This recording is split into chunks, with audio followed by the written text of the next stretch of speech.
The tribalism statements of dividing people is breaking our country into parts. But please, I encourage you, please, whoever you know that you're Ugandan, please come in big numbers, vote and protect your vote. Whoever messes around with the results, you have all rights to engage him or her under the law. Tuli mu lutalo lwa kulwanyisa occupation. Ndoza mutegedde bulungi. Nze nkuwa information nga si yenkomeredde ogenda oginoonyerezeeko abasinga bubyufuna musirika busirisi. Nyamukomo ne mumpaliza ati sinkiwayogedde kituufu. Kati nkugambye olwaleero ne nannyini Masaka adduse. Kanzire mbazanyire video ezo tugende ku kitundu ekyokubiri ekya video. Abasinga obungi temubaddeeko. Lale wezibuweredde nga Mpuuga Maana adduse mu ggwanga oba agenda Bungereza oba agenda Europe oba agenda mu America simanyi. Ku ssaawa 12:09 abadde mu VIP longi ku kisaawe Entebbe ng'atema. Kiki ekimutemesa? Pireesa emuli bubi. Omulaba bulungi no? Pireesa ebadde emuli bubi ng'adduka. Yoyo Mpuuga de Mapuuga ku kisaawe Entebbe mu VIP longi ng'adduka. Omulaba? Mu VIP ku ssaawa 12:09 abadde ku kisaawe ng'adduka. Kiki ekimuddusa? Pireesa.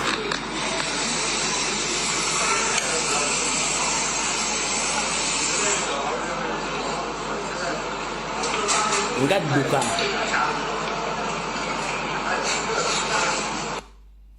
Kubanga tasobola kubeera mu nnyendo mukungwe essaawa zino. Pireesa zijja mukuba zimutte.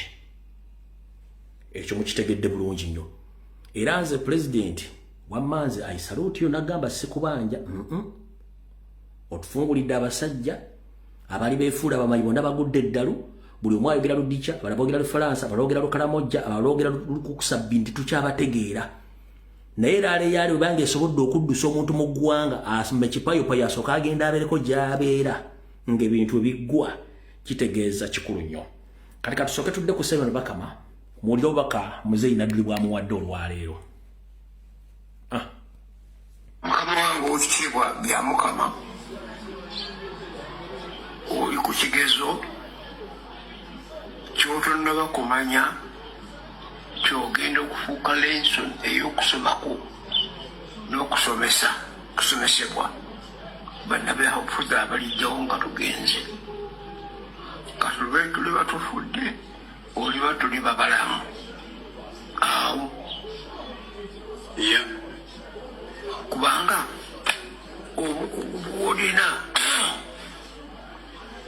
si nti balonda kiti kya muwogo mu nnimiro bagende batemetemeko ebitundu ebinaasimbibwa so waguli kalija wagenda okkisomuwulira nti omuti omugwamu guliko agakongolidde aganene ogwo tegussa mu muwogo. Ekiti ekyo bekinaasimba emirandira ate yemmere tikijja kukula. Kale nno naawe balansinga the boat tutunule okulaba ng'abalonda leka abazze bazze abagibwayo bagibweyo naye bw'onojja n'emitima ebiri nti njagala gundi ate otusindikira lwaki tomupiikinga hand picking randomly nemuteekerawo nti baabo abanakiika bajja kukiika ng'amakulu gajo gamba nti we need to have democracy. Yes. Bwabanga gwotegeeza bwobanga si gwotegeeza eri ekigambo ekyo tukijjawo ekigambo democracy tuteekewo ekirala kinasooka okutondebwa mu kiseera kino kisoboka nti ensi yafuuka ya monarchism oba monarchism kubanga kati buli kitundu bakirondera omukozi wakyo ow'ennono gyesitaabawulira nakati nabo gyebali tugende n'ebyo naye okulimba ensi yakala twayikidde ku kiraana twagize bwe tuti nga abalema abasibe basibe teri abafaako abaasibibwa 2 baasibibwa lwammwe abakola ku bya elections. Absolutely. Tevangayo n'omu agamba nti abantu abo abaasibwa ebyobufuzi kangende embalambuleko gye bali tulabe kyekiwuwi kituse era emisango gyabwe gibwana gitya mwabonera bubonezi baana b'abantu basibiddwa bwereere yekyo kudolaba nti ate bwetweyongerayo ogwo abantu babulawo abanaalonda kuba bamanyi ebigenda okuviiramu ekyo. Oyo Mzee Nadduli ng'ategeeza mukulu Simon Byabakama okwegendereza ennyo mu bintu byakola ne mukama we Nnyando Yosoferi obulamu bw'abantu ajja buteeka ku layini so ng'ate abantu baagala kukyusa era mugambi bwe kiba kisoboka mujjewo kye muyita democracy wattu muteeke obuteesi kulonda na mukono mwe mulondera abantu bamwe mwagala mujjewo okulonda olw'ensonga abantu bangi bafunye obuvune naye nga temulangira abantu batuufu bw'atyo bwamugambye Mzee Nadduli bwagaye Simon Byabakama ndoze mukitegedde bulungi nnyo. Kati katugendeko wano tuzeyoko Eyiganga. Nina video nyingi zengendo bawa naye ndowooza noono kamugatteko lumu agenti w'omuti gwe Paapali ali mu Ntebe municipality Kakembo mbwa tekamwa ne ku luno Kakembo mbwa tekamwa embwa yegenda kamwa unmirikable dog Kakembo mbwa tekamwa embwa yegenda kamwa ado gagwe Kakembo mbwa te Michael Kakembo mbwa tekamwa ku luno embwa bagenda jikama yabadde akubendeka moyo banange munyambe muntaase munyambe munsonyiwe nzireyo gw'okubiri ntereze byotatereza kasitova ku mugendo gw'abantu ojja kubanga okolebwako mukama wadduse mu ggwanga lwa pulesa gwe naawe ate oli kirungi oli ku kisaawo Entebbe gukwata bakwase kasaawo ko fuluma ogende ono yabadde mbwa tekama maliriza baana bagundi ab'omuti gwe Paapali wulira nange ndi muntu ngabwe munsansire munsonyiwe mumpe omukisa ogwokubiri nzireyo mbaweereze ntereze emisomye Ntebbe egende mu maaso Ntebbe twetaaga eddoboozi ly'omusajja enwanwuli emmekete ate yantama yenze ali mu maaso gammwe ne ttiimu yange yonna akabonero ndi ku muti olaba omuti ng'otiikinga manya weerondedde omuti w'ekibuga ky'Entebbe kati mukulu akabonero oli ku muti nesimanyi oba omanyi nti omuti gwammwe gwagudde dda ojja tobuulira. Alright, katugende ku kirala. Tugenzeko mu forensics katono nnyo kujja we twakomye ku kyabadde Eyiganga. Ne ku kyabadde Eyiganga poliisi yakoze ebikolobero mumpite hano Inspector General of Police mumpite bannayuganda mwenna mulya bulungi nnyo. Onaku rajo mu kampeni zabadde Jinja saako mu kufundikiriza badde Eyiganga abantu nga banekaanekanye bulungi mu langi zaabwe abazze okuliza obubaka obw'enkyukakyuka eri omukulembeze w'eggwanga Omululu Kyagulanyi Ssentamu. Poliisi ng'ekolagana abajja n'aba SFC saako n'aba ghetto structure baddamulira badde beetoolodde ekibuga Eyiganga nga baagala kukola ffujjuli baakoze. Kati tugenze mu forensics. Uganda yonna ne bannayuganda tebakulimba nti mu comrade waffe Okero yafudde yekka. No. Police ono musajja ne bakomrade banne. In fact what no musajja ono physically I don't think that this guy is a Ugandan. Ono guy is someone Uganda. I don't think that guy is a Ugandan. No, I don't think so. Ono guy is Rosa de Muna Uganda. Eyakoze bikusiroza de Muna Uganda. I don't think so. Siroza de Muna Uganda. Siroza de Muna Uganda. Police yalimbye abantu nga teyagala kusasamaza nsi yonna. I here to confirm that during the campaign trail in Eyiganga, which took place yesterday, I can confirm to you that 6 innocent Ugandans, they were killed in Eyiganga. Bodies were kept at Nakavule Hospital in Eyiganga. Police refused anyone to take photos or to record any video of those dead comrades. 6 people were confirmed dead, but the bodies were kept at Nakavule Hospital in Iganga. Ani amanye eddwaliro Nakavule ng'olinayo omuntu wakolayo akubula ki ekyabaddewo jjo. Poliisi yaganye otekinga ebifaananyi wadde video yonna ku bantu 6 bakitegeeza nti confirmed abantu 7 baafudde. Poliisi yalipootinze omuntu omu. Okusinziira ku nswera zange ezabadde mu ddwaliro ezo tasobodde kumpa footage wadde ki wabula confirminze abantu 6 bo bebadde battiddwa ng'emirambo gyabwe gikwekeddwa mu ddwaliro baliyita Nakavule Iganga. Amanye eddwaliro Nakavule wano Iganga gamba nti eddwaliro likubola ensonga nti eddwaliro lyogedde teririmu Bannayuganda basiro basajja ba inani basiro tebalina bwongo. Njagala n'omuntu w'obusoga ng'omanye eddwaliro bayita Nakavule Iganga Hospital ogambe nti eddwaliro lye kuba saagala gante teririiyo mayimba n'omubabi basiro bazibu. Njagala ombuulire nti eddwaliro lye liri ndyogeddeko emirambo 6 gyabaddeyo nga tebakkiriza kifaananyi wadde video n'adokkira omusawo n'okwogera ekigambo kyonna. 6 people were shot dead plus the other one known as Okeo. That is the total of 7 people. Tugenda ku followinga cases z'abantu bano bonna era buli muntu yenna amanyi nti wafiiriddwako omuntu wo. Essimu yange eri mu public domain jango ngambe nafiiriddwa omuntu wange nga bamutidde Iganga. Baani abassa abantu bano? Abassa abantu bano nakoze forensics jjo yabadde basirikale ba SFC be basse babadde ne command 2 naye kyenjagala asooke mbatwale mu forensics ku kintu ekyabaddewo jjo. It was a well-arranged move to shoot Robert Kyagulanyi Ssentamu in Iganga, but few of those army officers knew about the mission. It was just a small group of SFC who knew about their mission. Why? Nabagambye nti abasajja bano badde baprovokinga nga baagala kufuna lutalo ku Kyagulanyi. Then bakuba amasasi bagambe nti masasi bagamukubye nga tebamanyi. Mwenna mwampadde confirmation nti emotoka president yali takkiriza adde ina kwambuka. Amayinja gye gaavudde eno. Abaakubye amayinja I can confirm to you baana baddamulya aba ghetto structures baali baasiibyeyo nga baasuzeeyo. Gwe wenna yabadde campaign trail president njagala ompulirize tugenze mu forensics to expose Museveni and his agents. Buli yabadde mu campaign lwale yabadde Iganga. Mujjukira nti wabaddewo bikawuula ebyabadde mu audience nga bisaakaanya bivuma bireekaana nga president ayogera.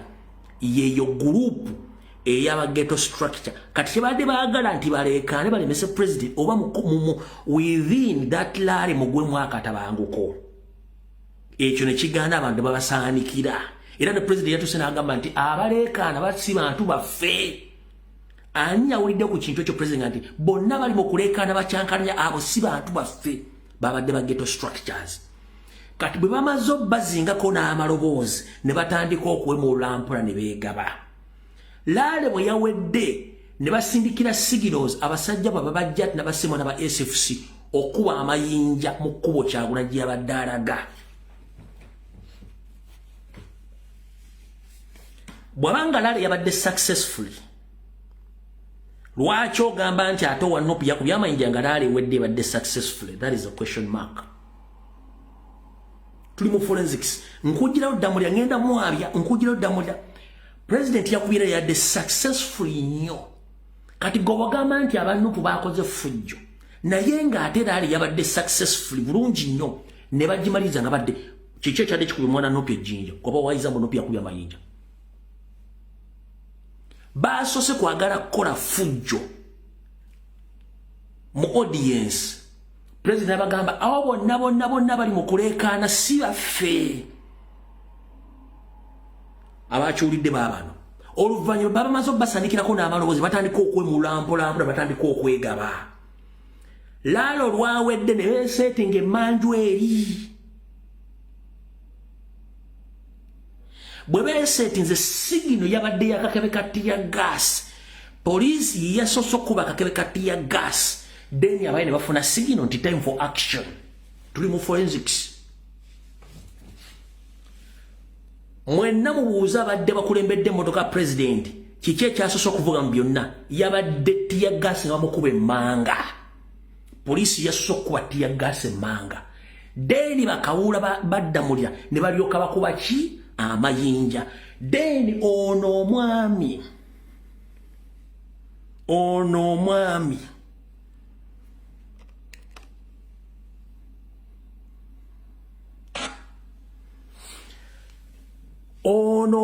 ali mu ggaga enzirugavu ono atabadde ku kimotoka wabula nga yategedde ku mission n'alyoka akoona ku kimotoka bano bave bakuba amasasi kubanga ye mission yabadde agitegeddeko ono omwami yatoye order ate yatoye order to cease fire yavudde mu direction ndala nkikuddiremu polisi yennyini yasoose okubakati ya gas president emotoka eneeyimirira eyo yabadde sigino etegeeza gurupu yaddamu ya ghetto structure nti mukuba amayinja omusajja atuuse mu point wetumwetaagira bw'oba ogoberera muvu ya president yabadde alina kwambuka naye nga bataddeyo agamotoka gaggaddewo ng'olwa mu divert ng'akkirire ewali abantu baabwe. Do you copy that?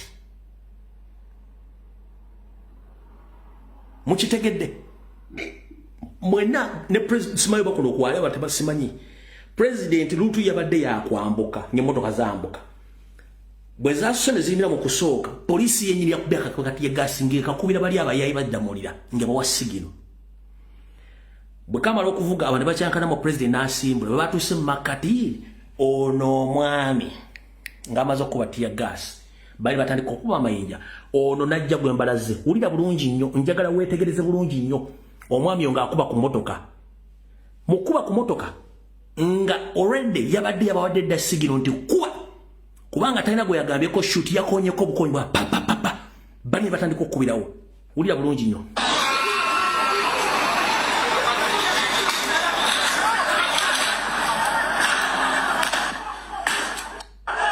akudiza katono ujye kutegerera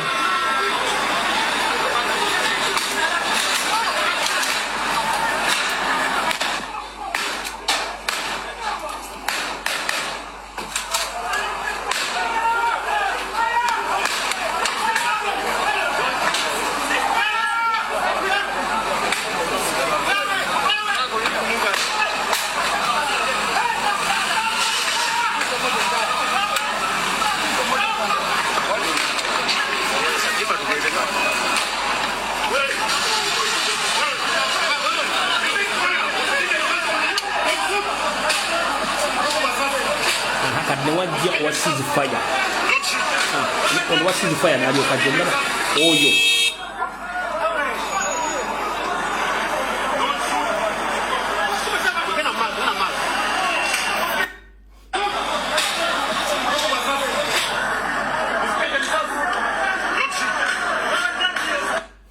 omulaba oyo yagamba don't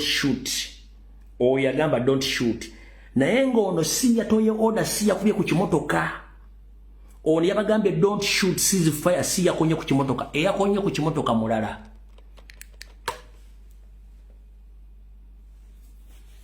olwo ekira kimwagala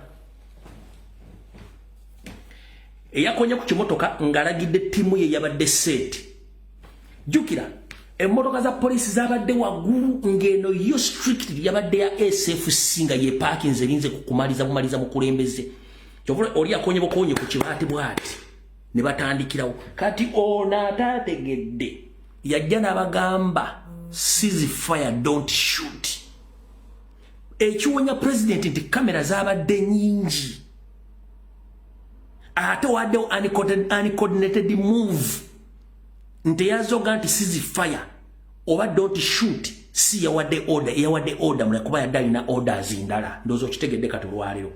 So I can confirm to you that 7 of our comrades were shot dead yesterday in Iganga, but the police unfortunately came out with just a mere statement that one person was killed. Kati wana wali okule no kombe sowani. Tugenze mu forensics. Bamala okukola ebintu ebyo ekirala Nakina video bategeeza.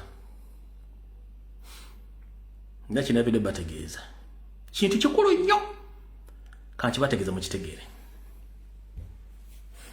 Omusirikale yenna emundu ye erina okubanga safe nzigale. Bwe bakuwa instructions, then olikoggula safe nga you are ready to shoot. Neba gentleman babuuse mu motoka already ni mundu ziri safe nzigule. Mwakyetegereza kankikuddizeeyo. Mu orders z'amagye n'okkuuma abasirikale nga bali bulungi tebasobola kwekuba masasi safe banzigale. Omusirikale takkizibwa kuleka nga safe kubanga ne mistake asobola okwekuba essasi. Either mu kugulu oba okuba omuntu yenna safe banzigale. Safe bagigula nga waliwo bawadde orders mugenda kuba. Naye bano already safe zabadde nzigule kasoke nkuddiza nga tunagenda mu forensics ya baluwa eno. Bwe bakonye kunduza bagula safe wulira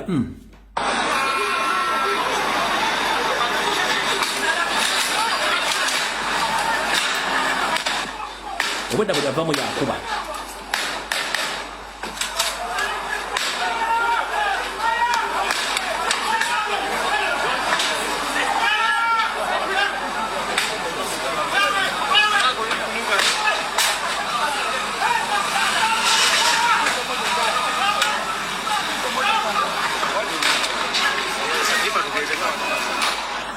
sagala tuddeyo kiwedde ekyo kati njala kukola forensics. Bwe bamaze okukola akavuyo, police mu bunnambiro w'ekitalo nejja ku mikutu gyayo ejja social media neteekayo ebbaluwa enfu kiro kitwala omunaku. Genda bakolera forensics mu bbaluwa eno. Police Inspector General of Police ne deployment ye mwena kubeera mabush, mwena kubeera mu kkomera lwaki. Waggulu eriko Telegram General Paul.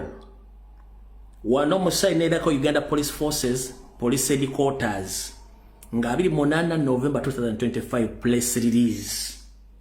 Statement on campaign of violence and activities in Iganga. Nti okwogera ku kyabaddewo mu campaign ezabadde eyiganga kuliko paragraph ziri 5 ngenda kusomeremo kwemu wetuviira mu forensics y'ebbaluwa eno. Inspector General of Police ne deployment yabadde eyiganga mwina kubeera mabuusu ne yakoze ebbaluwa eno esoma bwete. Today the 28th of November 2025 the national platform NUP presidential candidate had a campaign activity in Iganga district. Nchona Rajjonga 28 omwezi ogw'Okuminoogo mwaka 2025. Ekibiina kya national platform ekya NUP presidential candidate wacho yabadde n'olukuŋŋaana olw'obufuzi mu Iganga.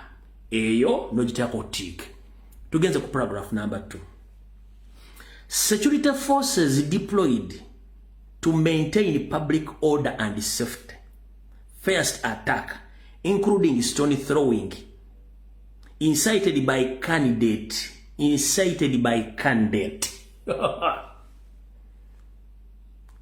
Security forces deployed to maintain public order and safety. First attack, including stone throwing. Njera kubuuza the Inspector General of Police Abbas Byakagaba.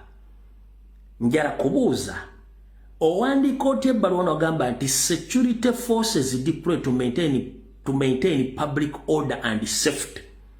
Nga abasajja bo bagamba nti amayinja gakasukiddwa candidate oba gakasukiddwa ekibiina candidate gwota. The moment you don't mention any candidate, that is a fake letter. Boba tosobola indicating a candidate, that is a fake letter. You fear even to mention the candidate.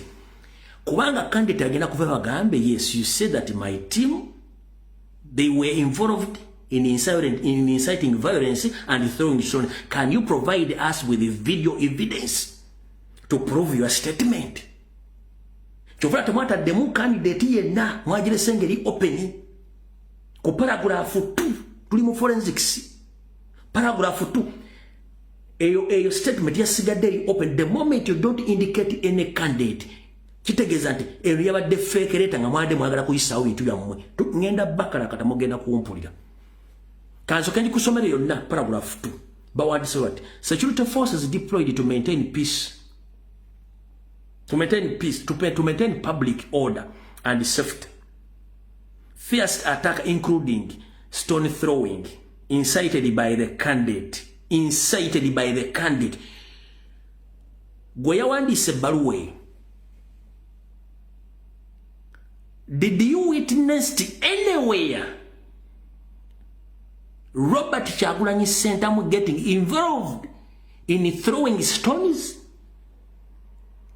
Aine balu mujimanyi mujina bulungi nnyo musome Baluwa eyo.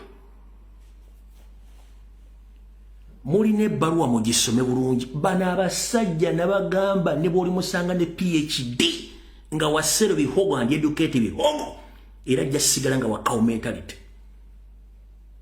Nakugamba ne musanga ina masters ngali mu system ya sero bihogo and educate bihogo eya 50 years master plan ajasigala nga obwongo butono. Ene Baluwa feke kiro kitwala omunako. Tugenze maaso. Tugenze maaso.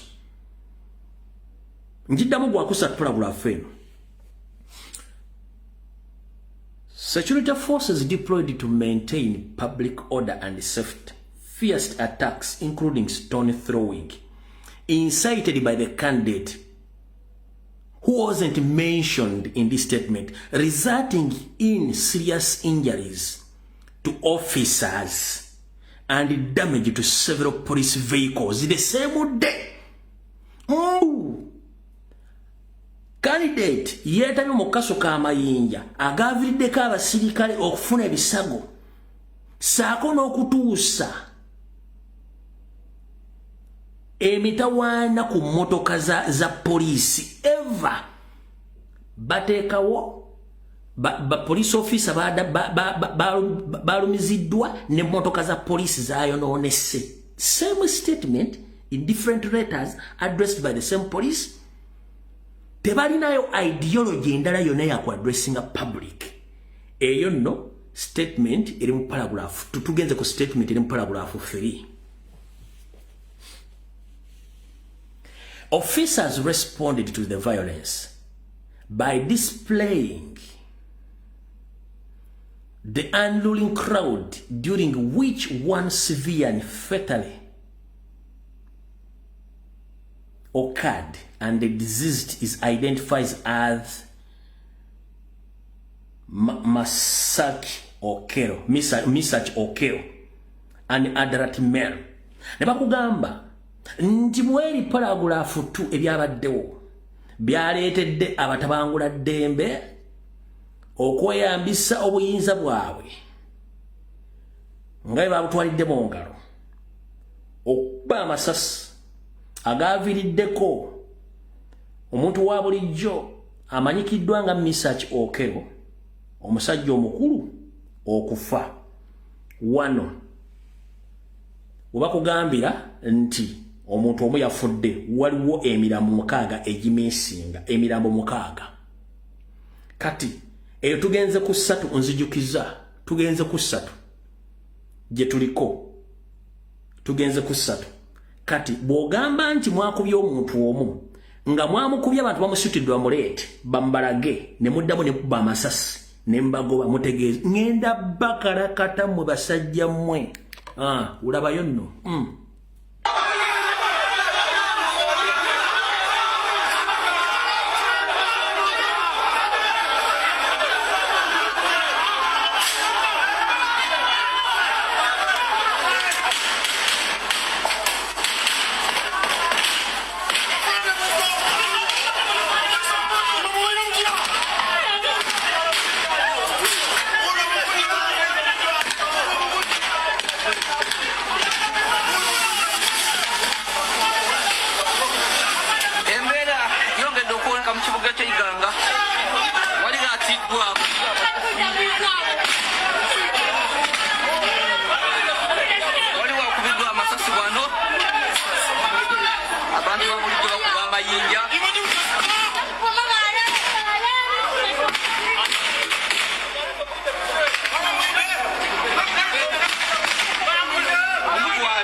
Abasi Akagaba, in the most circumstances as a senior police officer, when you kill or when you shoot someone in such action, that someone needs medical attention immediately. But the concerned citizens, they carried the dead body of our comrades to your nearest vehicles or ambulance, that guy to be saved. Your officers were instructed to shoot again in those innocent civilians who were yearning for a help. Whom are you fooling, gentlemen? Mubisera ebyembi nga bwetweberawo omuntu wabakubidwa amasasi abantu ne bamusitulanga bamuleeta gye muli nga beetaaga obuyambi kikyate ekikulagisa okuba abantu amasasi bw'obanga wadde tolina kyokweka. Bano abantu basudde misach okero nga bamubaleetera obanga akyalimu akassa mubayambe atwalibwe mu ddwaliro mwasigadde mu kuba masasi bonna ne badispatchinga bameka be mwasse kankuddiremu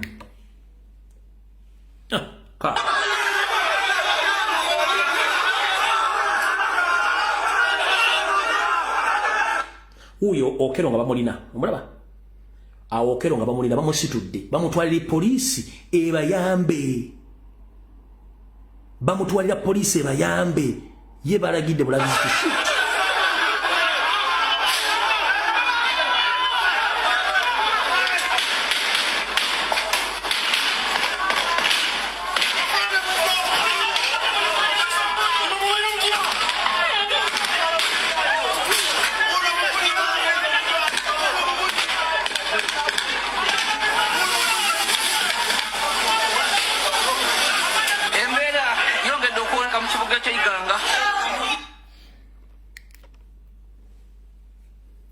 Tuzeeyo mu bbaluwa tugenze ku paragraph namba 4.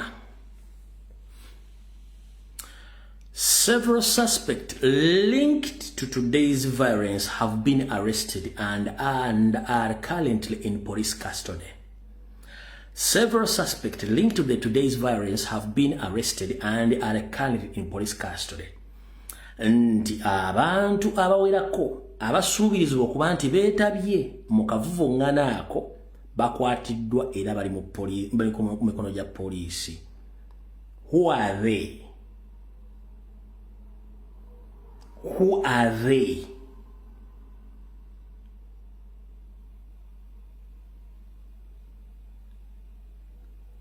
Bebani.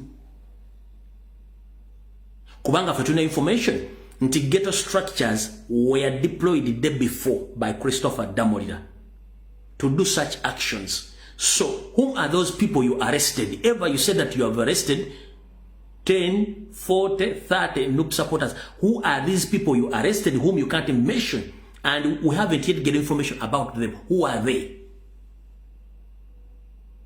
Tugenze ku paragraph number 5. The Uganda Police Forces strongly condemn this hooliganism and warns that confronting armed officers possess grave risk which not be tolerated and will force decisive actions. Nti ekitongole ekitabangula mirembe ekya polisi ya NRM kivumirira nnyo obusiufu bw'empisa era ne kirabula mbu omuntu yenna okuddamu okweŋŋanga omusirikale yenna ayina ebyambalo n'emuntu ejja kubeera nsobi nnyene nnyo eyinza omutuusa emagombe era kino kijja kuwa eddembe omusirikale yenna okutwalira obuyinza mu ngalo omukolako kyaba ayagadde omukolako okusinzira bonga basazeewo. Ebbaluwa n'ebeera ng'ekomyawo okumanya ino kino kitwala omunaku tekuliiko agiwandiise. Tekuliko wadde ensiba bigambo kituyita stamp. Neyo yagikutte negiteeka ku mitikutu gya emigatta bantu omuli Twitter, ye Twitter X, nebiteeka ku Facebook, nebisaasanya ku mikutu gyonna egya state egy'amawulire New Vision bukedde buli kimu kyonna negisaasanya. Oŋŋamba otya ebbaluwa nga teriko author? Who is fooling who? How can you write such a statement without indicating the author or the person who wrote that statement on whose behalf? Telecona stamp. Are you running a farm school in Uganda? Is this a cattle keeping system that the cattle won't ask you questions? Ebaluwa yino oyinza okugamba lumbiri yayogera sibi ebaluwa mukimanyiyo tekuliko ani agiwandiise tekuliko stamp y'ensiba bigambo erage official nti ebaluwa yaani yavudde wano yiyo.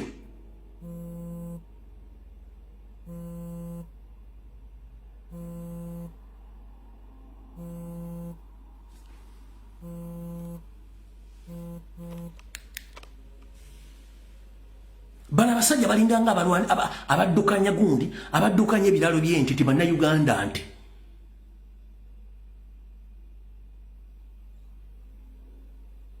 tekuliko nti nze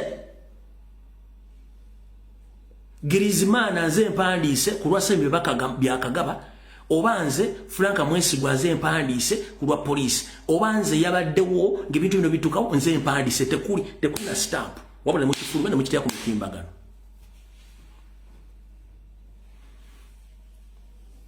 Mwe mujja kufuna obuzibu wano by wano nga muddamu ebibuuzo. You killed 7 innocent Ugandans in Iganga. But publicly you announced one person, message or kill. Where are the other 6 dead bodies? Still, you want to do the same in other areas of the country, including Kasese, Fort Portal, where the president is planning to go and cut out his lorries. I'm here to inform the international community that Ugandans are in danger, whereby the state which has led the country wrongfully for 40 years, they don't follow rules and regulation, or they don't follow laws, whereby an individual and professional can order his subject to shoot and kill any indigenous Uganda, because their mission is to silence Ugandans, and their target is Robert Kyagulanyi Ssentamu, because there are so many unregistered black ops officers who are moving on daily basis tracking Robert Kyagulanyi Ssentamu. When I mention black ops operations, I mean the operations which are not going to be seen in anywhere in records of police, same way ISO and the ESO. And those people are being paid to assassinate Robert Kyagulanyi Ssentamu. Before the election took place on 15th of January 2026. So I'm here to inform the international community and all embassies in Uganda and all foreign embassies in Uganda that anything happens to Robert Kyagulanyi Ssentamu, the state is responsible because they fear to be challenged.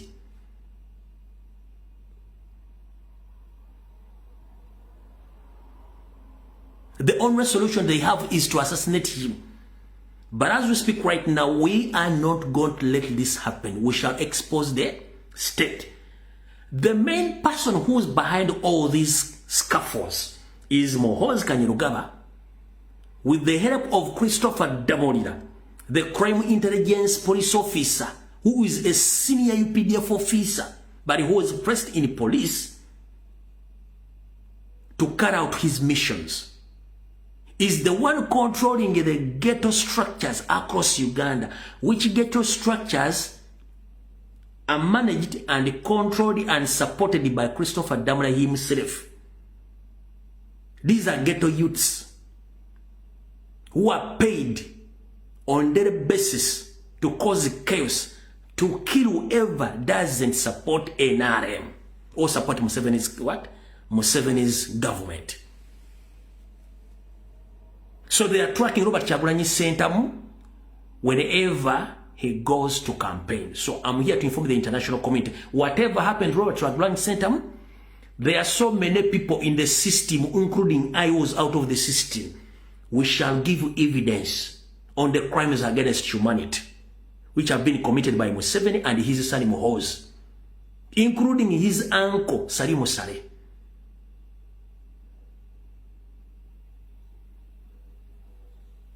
If the police can reach to this extent of writing such fake letters by hiding information, when almost 7 innocent Ugandans, they were assassinated yesterday in Iganga, but they came out to announce only one person, that is Mr. Okero, but there are still 6 dead bodies in Nakavule Hospital in Iganga. They refused anyone, including the medical doctors, to inform the public. But unfortunately, I got the information. That's why I've came here to address that point. So, Christopher Damulira, you are accountable for all crimes against humanity, mostly NUP supporters. Christopher Damulira also controls safe house across Kampala, Mukono, and in Jinja. He has his own safe houses where he goes around kidnapping all NUP supporters. Himself, he instructs the ghetto structure youth to torture, even to kill innocent NUP supporters. So Christopher Damulira, the world knows you. We Ugandans will know. We have the information on a daily basis. Your missions, which are instructed by your superiors, including DDG, that is the drinking General Muhoozi, Salimu Saleh, and Museveni himself. And you shall speak the truth until the end. Ekimu kitegedde. Ebbaluwa njibalaze, buli kimu nkibalaze.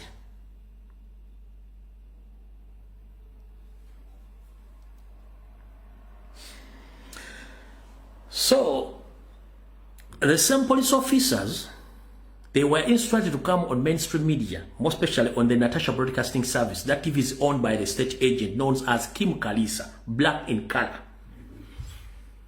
Whoever invites government officials to talk or to malice or to blackmail, nope. They ever invite police officers affiliated to the state to come and talk bogus about national platform. Whereby, in Kawempe, on Monday, the police led the dogs to attack civilians, which is against the law. In crowd control, dogs are not led to attack civilians. So this gentleman with the black mustache publicly said that dogs are allowed in public control system, which is wrong. It's against the international laws.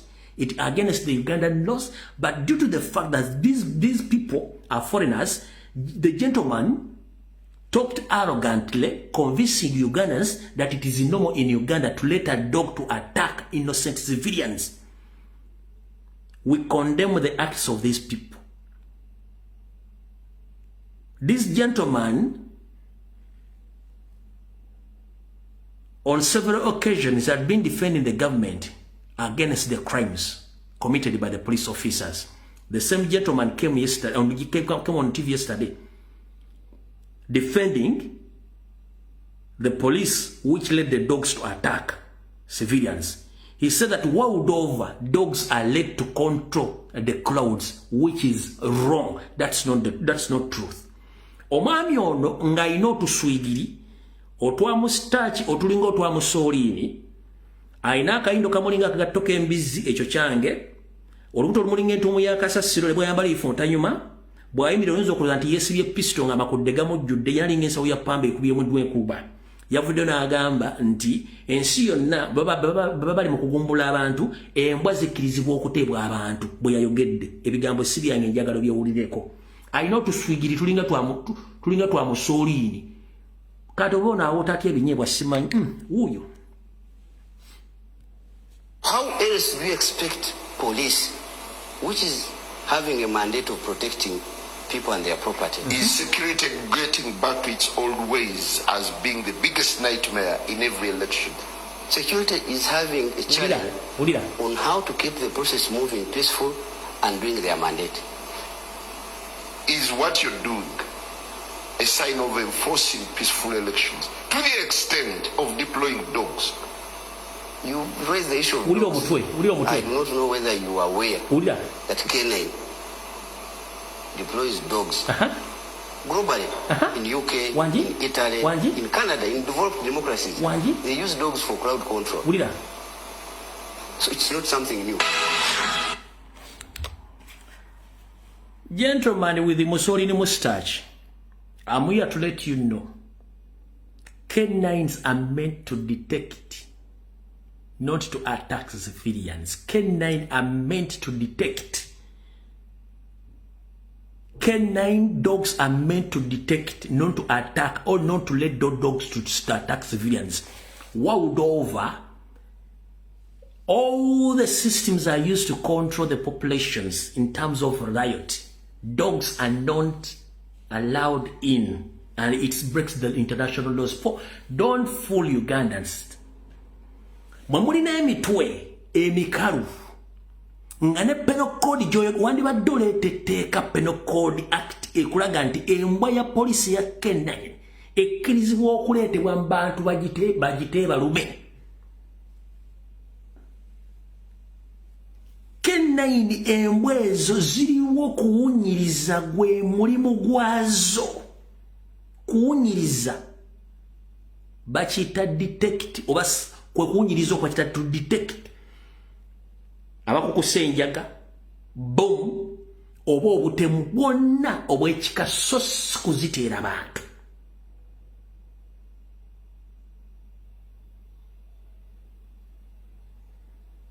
Ompulidde bulungi sebo serving police officer ya NRM.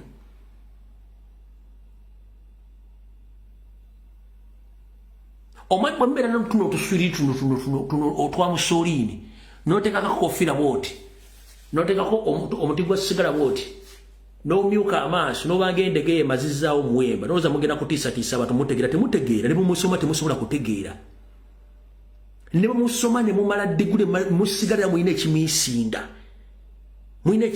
kati gentleman atudde ataddeko akakofiira n'agamba ensi nti K9 zikkirizibwa okuteebwa mu reality tikikkirizibwa. Ezembwa ziri meant to detect, tezikkirizibwa mu mateeka mu penal code act ki those are sniffer dogs kuwunyiriza to detect.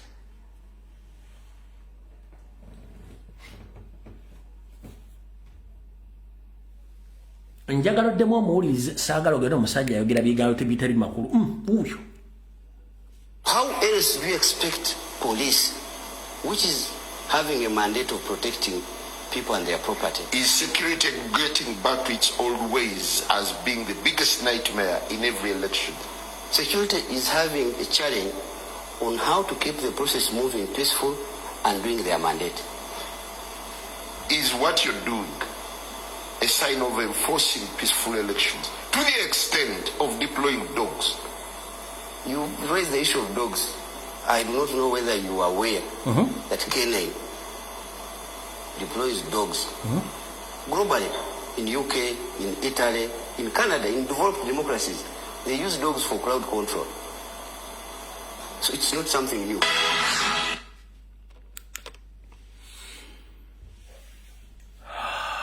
Kati nno gwe muto gwatuza mu ofiisi n'agubazisa ssente n'azaalirako abaana n'agenda ku university n'asoma naye nga ne ssente zimuweerera okutuuka eyo batunda nte ssente zivudde mu nte zisome ssente kuba n'ente yennyini kati abantu bali mu ofiisi batufuza emyaka 4 beba bali mu ofiisi. Namulaba nnyo n'ebintu by'okutega bomu nga ono mujjukira bomu ezaavuganga mu Kampala gaye baava nga bakola forensics mujjukidde njagala omuntu yenna abadde agobera ebintu bya bomu byonna ono gayi y'omu badde bajja nka crime scene oyo yono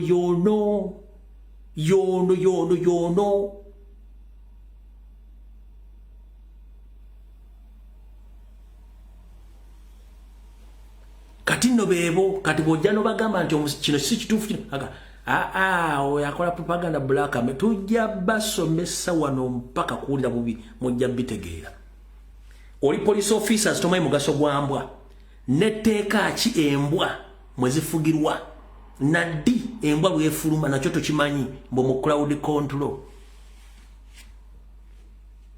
yo MC Nomani ya muddamu sola muddamu kati omwami ono akatambi kano kengenda okuzanya njagala mwenna mukawulirize Nyandwe Yosoferi tibahabula tabayisira mutabani wa kale kyesire temzezede nanyini kabyondi etambula ebigabo bino yabyogera mu bulamu bwe mubiwulire bulungi nnyo nga tugenda mu protest vote bya luzungu nyinzo kwatamu naye njagalo byawulirize gwo kennyini njagala ofeeyo nnyo ku bigambo byayogera obinnyonnyoke mu mutwe gwo omanye ono yaani ebigendera bibiki na kiki yali alowooza gwe lwaki bakujja ku protest vote nga ye yamanya the only solution to democracy is a protest vote. Listen, pay attention to details. Do you copy that? Ono Nyandwe. Why should the background be military? Why? The only background, military background, is that we overthrew dictatorship by means of a revolution. That's all. So I would not accept, as some people are trying to do, like Benessa, for instance, and some other chaps, who wanted to erase the contribution of the fighting forces from the history of Uganda, to the extent of even wanting to disband the fighters who fought and scatter them, send them back to the villages. That one we cannot accept, because that is an attempt to negate our history. But do you want the military to remain in control? No. What happens is that we have used armed struggle to solve a situation which would not be solved by any other means. Now that that has been accomplished, we go to the next phase of broadening democracy and involving the population. That's all it means. But if somebody wants to eliminate any contribution by the armed struggle, then that's a negative. It's not positive, it's not developmental. Nyandwe akugamba nti bwe bagoba amini n'okujjawo ebintu ebyaliwo byonna bakozesa maanyi in courts n'ebinaayisa bwe yajja mbu yayagala ateekawo democracy amagye agajje mu bintu bya administration eggwanga lifugibwe nga liri ku basiviliani.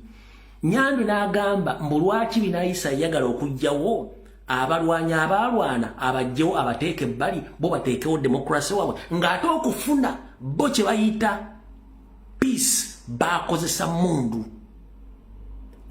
okufuna kye bakozesa mundu. Kati lwaki binaayisa yayagala okujjawo abasirikale bazze ebbali mbalete democracy ng'ate bali bakozesa mundu. So ye n'agamba amaanyi galina okusigalawo era ge balina okukozesa. Ndowooza mutegedde bwe tubagamba mugule ebibiriiti tugenda mu lutalo gwe tuzanye netayagala nko democracy kubanga akimanyi amaanyi ge gali mu mundu gali mu kutta. Njikuddiremu nkunnyonnyodde mu Luganda nkujikuddemu njikuzanyire.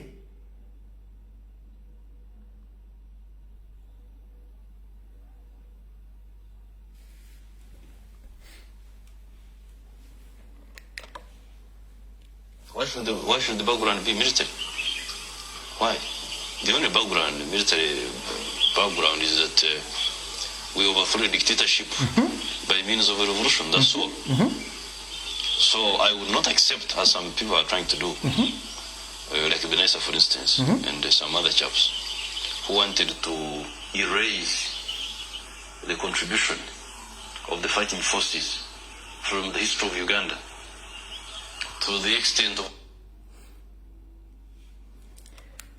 Goroza Museveni yatandise okumanyira yagamba they can't accept binaayisa and other chaps abasigadde abakulembeze abali mu lutabaalo yabayita ba chaps. Ku ntegera yange ekigambo chaps manyi kijerega njagala opandikirawo definition eyo gy'omanyi ekigambo chaps nyomo ku mazzi eddakiika emu.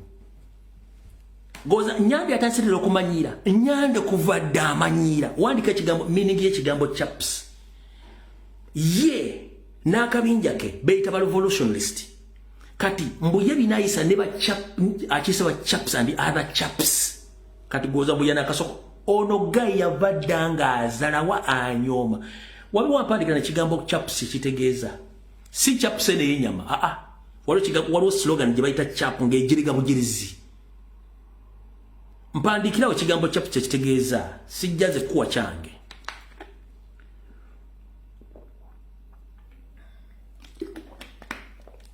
Lolanx officers, Paulus over no. Fried eggs. Ismaru chams zinedda sebo. Chaps echo. Sidi na nyonga chachi njagala definition yecho. Fried eggs. No. Paulus ogero Lolanx no. Njagala amanyi ekigambo ekyo definition yakyo mugende ku Google kwate simu y'okubyoteero ki nga sinaddamu kizanya mulyoke menti akasajja kano kuva dda kamanyira tekatandise kiba kitegeeza nti bonna yabassa wansi tebalina kibali bali awo tebalina mugaso binayisa ne bali bakyaliwe batalina mugaso bakyaliwe batalina mugaso abogaso mbo nakakota baga ba chaps kakakuddemu akawuli Why should the background be military? Why? The only background, military background, is that we overthrew a dictatorship by means of a revolution. That's all. So I would not accept, as some people are trying to do, like Benessa, for instance, and some other chaps, wanted to erase the contribution of the fighting forces from the history of Uganda. To the extent of even wanting to disband the fighters who fought and scatter them, send them back to the villages. That one we cannot accept, because that is an attempt to negate our history. But do you want the military to remain in control? No. What happens is that we have used armed struggle to solve a situation which would not be solved by any other means. Now that that has been accomplished, we go to the next phase of broadening democracy and involving the population. That's all it means. But if somebody wants to eliminate any contribution by the armed struggle, then that's negative. It's not positive, it's not developmental. Atiyo Nyandwe. Kati Nyandwe yagamba nti grupu ya Kyagulanyi nja kugimarako nze nkorera ndagulawo ndi. One grupu ya Kyagulanyi ng'etandika butandisi kansooke nteekekolera iti. Museveni, I feel sorry for you and your entire family. You are going to regret. If you don't repent, you are going to regret. I feel sorry for you and your entire family. If there is no anyone in your family who has common sense to tell you that the situation is getting out of order, you know there is a problem. We've seen a lot of people who are infected with AIDS. When they are in public, they dress well, apart from the few who knows them that they are infected with AIDS. But when they are in their dressing rooms, they undress themselves and they see signs and symptoms of their infections. But publicly, some people are not aware that those people, they are infected with AIDS or virus. But when those people go in their bedrooms and they undress themselves, they see signs and symptoms. It's happened to each and every person. The same applies to you. All dictators world over, when they are about to fall, they see signs and symptoms of what is going to happen. But they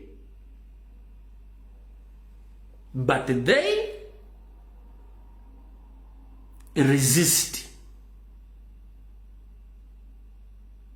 The same thing you are doing, now you are resistant. All signs and symptoms are showing that your regime is no more, but you are still using force guns and machineries to force Ugandans into chaos. Kino kanchikutegeeza. Ebiseera ebimu badikiteta basinga obungi balaba obubonero obugenda okugwa mu bugwanga n'okugwa ku regimu zaabwe ne bateekawo okuguguba. Kiringa omuntu nga mulwadde w'akawuka munansonyiwa balina akawuka njagadde kikozesa nti omuntu nga mulwadde w'akawuka ka siriimu amanyi obubonero mulaga nti abulina era waba ayambadde mu public tosobola butegeera ne bw'abeera mu kisenge kye nga yejjeemu engoye alaba obubonero obwo gwe bw'otasobola kulaba. Kati ne badikitete babeera mu bisenge byo bamanyi signs and symptoms nti regimu zigenda ne bateekawo resistance.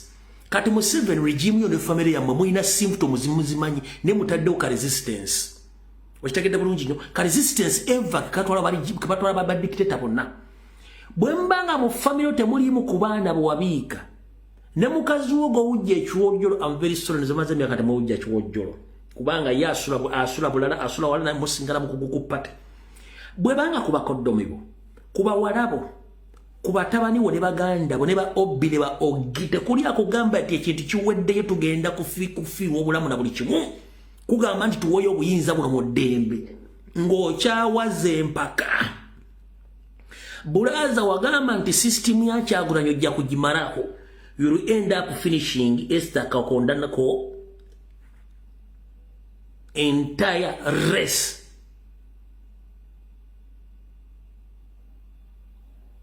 Of your family. Bono walize mpaka family yo etandikirwa kuggwe n'abaana bamwe bagenda kusanyizibwawo olw'ensobi entono. Kubanga the moment you commit genocide mu Uganda ey'okubiri teri agenda kusonyiwa mwana wo kabere muzzukulu. Tubamanyi abaana b'Abaganda mannya, Abanyankole mannya, Abanyolo mannya, Abatolo mannya, Abakiga mannya, Abalugwala mannya, nga n'amannya agamu ge balina bageewola n'abalamu abalunza. We know all of them n'ababalina ne mu nsi ze bali tubamanyi bagenda kusaanyizibwawo olwa genocide yo preparing. Bwe mbanga mu bantu bw'obootula mu family temuli akuwa magezi nti ekintu kiweddeyo tute ekintu kino. That means mwenna family enfu yetaaga kunamira. Wagambo ojja kumala wani? Wagambo ojja kumala wani? Ngenda kuwa kano ka video. Abaana bakangatidde bulungi nnyo. Ngenda kakuzanyira. Kano.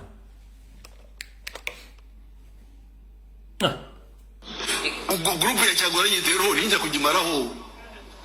You just wait. A few moments later.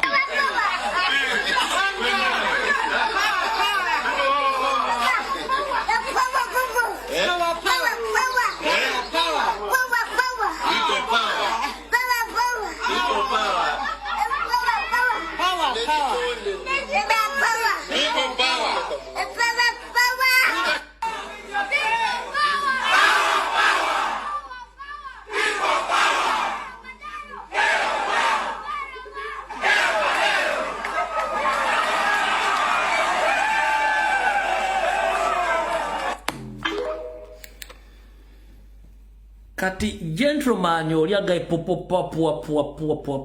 oyo gwe naye ani alina emyaka emingi ku nsi. Ku gentleman oli gw'olabye ejji lya n'abonga ku myaka gye Museveni ono ani alina emyaka emingi ku nsi. Golooza bano ba gentleman bali babeka mu Uganda. Bano ba gentleman bangi fe tugenda kufa ate bajje nga bakambwe nnyo. Mbe group ya Kyagulanyi nja kugimara eyo yegenda okugwawo. If you mess around this time around genda osaka. Kankuddemu mu kuzanyira gentleman mutegeere. Bino gwa byeyogera abaana babigasse bugasi. Ono ngenda mupozinga. Group ya Kyagulanyi tero ninja kujimaraho. You just wait. A few moments later.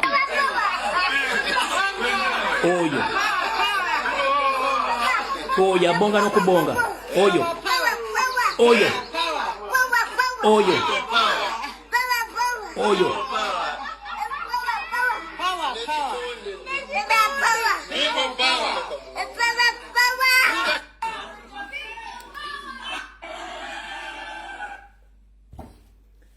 Group ya Kyagulanyi ja kujimaraho okakasa oyo gentleman ku myaka gyali na lengi gyali agenda sokofa kati gentleman abo ba gentleman bali mu million agata balika gali yaga abiri agati tega balika gali yaga we gali abiri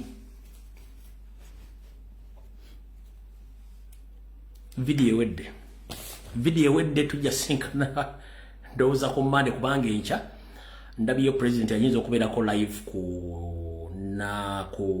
nation media ku NTV ko debate neberako ye nyando ya jiddusemu ngatajja kuswazibwa najidduka mu president ayizo jiberako so president wabajali sejja kujja bona batali yo nyinzo okujja nenga yo video kozechi video wedde mukaba akubira bale kuberako ekibaita pressure does the pressure increase or decrease kati mu 7 oyo gentleman ne bande bali million yaga poa people bali million yaga goine miezi emeka oine myaka emeka koyo katoga group ya Kyagulanyi ja kujimarako no problem ojja kitegeera ekisibisa omulambe bigere azifu genda kudduka ne kukigusibisa akaba asifu genda sabe ebyapa byakyo n'endagano z'amataka bigere nazo nkiddamu Museveni ojja kutegeera ekisibisa omulamba akaba azifu genda kwogera ndi mumpe byapa byange ebyamataka munziike nabyo ne kugusibisa ebigere azifu genda kudduka mu ntaana ojja kitegeera mukaba nkumire video wedde mwiraba